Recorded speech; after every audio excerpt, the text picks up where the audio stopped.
तो guys what's up.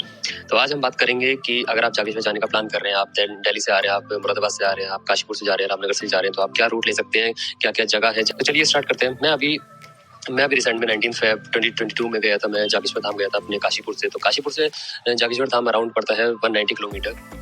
तो सबसे पहले हमने स्टार्ट किया था अपनी जर्नी अराउंड 9 AM पे स्टार्ट करी थी काशीपुर से, जो कि हम सबसे पहले यहाँ से पहुंचे थे कालाडूंगी, जो कि अराउंड 50 किलोमीटर है, प्लेन्स का रास्ता है। फिर कालाडूंगी से हमने 2 रूट जाते हैं, एक तो कालाडूंगी से सीधा नैनीताल और फिर दूसरा जाता है कालाडूंगी से हल्द्वानी वाया भीमताल।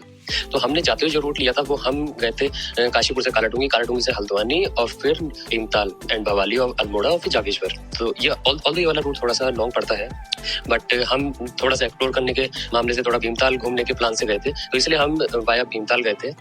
तो भीमताल तक आपका अराउंड अगर आप देखा जाए तो 80-90 किलोमीटर आपका प्लेन्स का जाता है एरिया हल्द्वानी तक। उसके आगे से फिर आपका काठगोदाम भीमताल भवाली आपका पहाड़ का रूट स्टार्ट होता है। तो सबसे पहले हम भीमताल पहुंच गए थे अराउंड 3 वहाँ पे हमने थोड़ी सी लोकल साइट सीइंग करी थी, जो भीमताल का ताल है, नकुचिया ताल, वहाँ पे हमने थोड़ा सा घूमे फिरे थे, फोटोज वगैरह ली थी। वहाँ पे एक्वेरियम कैफे है, जो कि आइलैंड है एक पानी के बीचों बीच। उस एक्वेरियम कैफे में हमने घूमा था थोड़ा सा। जो बेसिकली वो एक्वेरियम कैफे जो हमारा ताल है भीमताल का नकुचिया ताल है, उसमें बीच में एक आइलैंड है, वहाँ पे बना हुआ है। उस आइलैंड पे पहुंचने के लिए आपको बोट से जाना पड़ता है और वो बोट का चार्ज होता है 250 रुपीज। आपका आना जाना होता है और 2 ही लोगों के लिए वैलिड होता है वो। और फिर फर्दर आप एक्वेरियम कैफे में जाएंगे, जब बोट आपको लेके जाएगी तो बोट वाला आपका आधे घंटे से आपको 45 मिनट्स तक देता है कि आप अंदर घूम लो, फोटोज वगैरह खींच लो, कुछ खाना है आप खा सकते हो, और फिर फर्दर आप उसी बोट से वापस आप आ जाते हैं। उसके बाद जब हम यहाँ से भीमताल से हम अपनी साइट सीइंग करने के बाद हम निकले, फिर हम यहाँ से गए भवाली, भीमताल से भवाली गए और फिर भवाली से हमने स्टे किया। हमने अल्मोड़ा का रास्ता लिया था और हमने बीच में फिर रुके थे हमारे कैची धाम के दर्शन करने के लिए। सॉरी, वो कैची धाम नहीं, उसे हम कहते हैं नीम करोली बाबा। तो नीम करोली बाबा एक बहुत ही जाना माना और बहुत ही बड़ा एक धाम है। जो एक नीम करोली बाबा थे वो बहुत ही माने हुए थे। उन्हें बोला ऐसा माना जाता है कि वो हनुमान जी के एक अवतार थे जिन्हें वहाँ पे। और एक चीज और है, वहाँ पे आपको राम सेतु पुल का जो पत्थर है वहाँ पे आपको मिलता है, देखने को मिलता है। वो एक गुफा के अंदर है। हालांकि अभी कोरोना की वजह से वो उस एरिया में जाना अलाउ नहीं है, बट जब ये कोरोना सब सेटल हो जाएगा तब आप लोग जाके देख सकते हैं। ऑल्दो बाकी आपको पूरे मंदिर की, पूरे धाम की आप घूम सकते हो, बाबा के दर्शन कर सकते हो। वहाँ पे भगवान भी है। बस यही है कि आप वहाँ पे फोटोज नहीं ले सकते हो। हालांकि आप बाहर से फोटोज ले सकते हो, बट अंदर मंदिर के अंदर जब आप एक बार एंटर कर लेते हैं तो आप फोन यूज नहीं कर सकते। इवन आप कॉल पे भी, फोन पे भी बात भी नहीं कर सकते हैं। नीम करोली बाबा आपका नैनीताल से अराउंड 38 किलोमीटर पड़ता है। अल्मोड़ा पहुंचने से पहले करीब 5 किलोमीटर पहले एक रास्ता कटता है, वहाँ पे एक वाटरफॉल पड़ता है। वाटरफॉल की साइट सीइंग हमने करी थी। हालांकि वो हम गाड़ी से गए थे, तो उस वाटरफॉल तक आपको पैदल चल के जाना पड़ता है, गाड़ी नहीं जाती है। तो हमने दूर से ही उसकी फोटोज क्लिक करी थी। मैं इस वीडियो में डाल दूंगा। आप अगर आप जाना चाहें, अगर आपके पास टाइम है तो उस वाटरफॉल पे भी आप जा सकते हैं। बस यही है कि आपको थोड़ा सा ट्रैकिंग करनी पड़ती है, आपका गाड़ी उस वाटरफॉल तक नहीं जाती है। फिर फर्दर हमने वाटरफॉल की साइट सीइंग करने के बाद फिर हम अल्मोड़ा में गए। अल्मोड़ा में एंटर करते ही अल्मोड़ा का मशहूर, आप सभी ने सुना होगा कि अल्मोड़ा की एक मशहूर चीज है बाल मिठाई। अल्मोड़ा की बाल मिठाई पूरे देश में मानी हुई है और बहुत बिकने वाली बाल मिठाई है। तो अल्मोड़ा में आपको अगर मशहूर बाल मिठाई खानी है, वैसे तो हर दुकानदार देता है कि ये यहाँ की मशहूर है, बट जो एक एक्चुअल शॉप है जो मशहूर जिन्होंने ही अल्मोड़ा में इस बाल मिठाई को मशहूर करवाया है, वो है खेम सिंह। और ये आपका ऑन दी वे पड़ता है।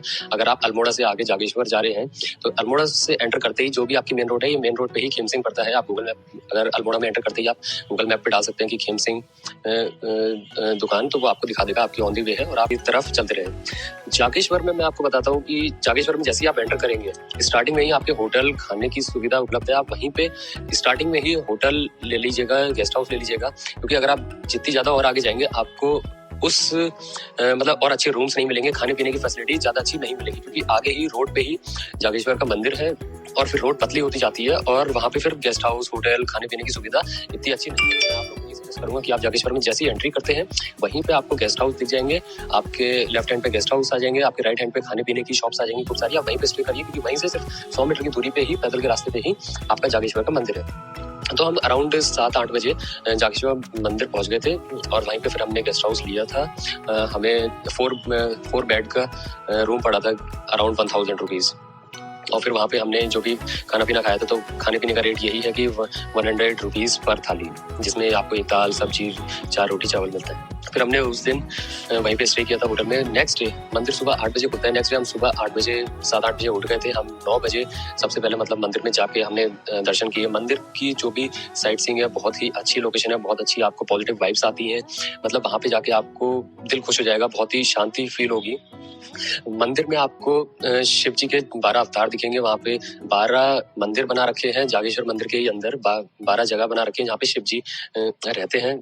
उस मंदिर की मान्यता एक ये भी है कि वहाँ पे एक मंदिर है जिसमें शिव जी और पार्वती जी का रूप है। मतलब 2 शिवलिंग है आपस में जुड़े हुए। जो बड़ा शिवलिंग है उसे बोला जाता है कि वो शिव जी है, और जो छोटा वाला शिवलिंग है उसे कहा जाता है कि पार्वती जी है, और वो दोनों आपस में ही है। और सबसे बड़ी चीज उस मंदिर में सबसे बड़ा पॉइंट यही है देखने का कि शिव जी के दर्शन।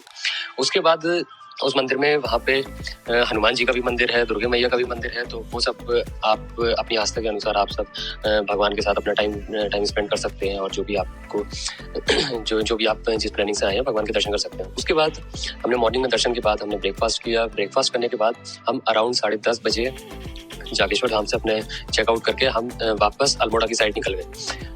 जागेश्वर धाम से करीब 20 किलोमीटर बाद हमारे लेफ्ट हैंड पे आता है कैची धाम मंदिर, जिसे हम मतलब पिछली रात हम नहीं घूम पाए थे। वहाँ पे गोलू देवता के दर्शन नहीं कर पाए थे क्योंकि बहुत लेट हो गया था। तो हम वहाँ पे गए थे। वापसी में जब हम अल्मोड़ा जा रहे थे तो करीब हम 11:30-12 बजे तक हम गोलू देवता के मंदिर पहुंच गए थे। वहाँ पे हमने भगवान के दर्शन करे।